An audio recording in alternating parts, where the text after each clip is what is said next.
So guys, today we're taking a quick look at Mean Green's Plastic Warfare. This was honestly one of my favorite online multiplayers that I have ever played. No joke. I am being completely 100% serious when I say that. As basic and average looking this game might seem to be, it has so much charm and personality behind the surface and is just so much fun to play at the end of the day. It is a very fun game. At least it was.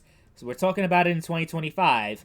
No point in reminiscing on the past, talking about how great the game used to be. Now, it's not that good because no one plays it anymore. It has nothing to do with the quality of the game itself. It's just, over time, people just stop playing, and because it's one of those games that, it's on multiple platforms, but it doesn't have crossplay, so you're going to be limited as far as who you can actually play with. I'm playing the PC version, which to my knowledge has the most amount of players online, which to be said, it's not a lot, but yeah, there's also console versions as well, and those are also very much dead.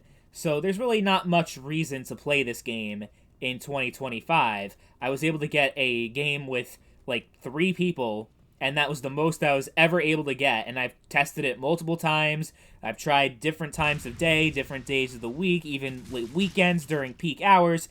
Did not matter. Nobody is playing this game anymore.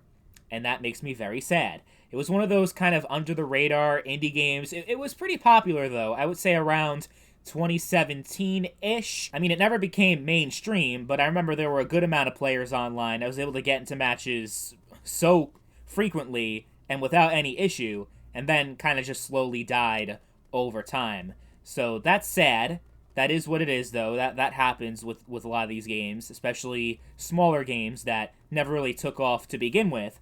This game is super underrated between the toy soldier aesthetic and the map design, the way that the maps look and the way they're presented. They're all completely different from one another, and the gunplay is very snappy and responsive and satisfying. And it doesn't have, this game was pretty basic in the sense that it didn't have a progression system, didn't have create a class. Everyone had the same weapons, so for a lot of people it may have been repetitive at a certain point, and they didn't want to play it because of that. But I think, honestly, it was a breath of fresh air. I didn't have to worry about grinding and really getting into this game and putting countless hours, committing so much time to it. I could just pick up and play and have a nice, fun, casual experience. Sometimes that's what you want in an online game. It doesn't always have to be sweaty and super competitive.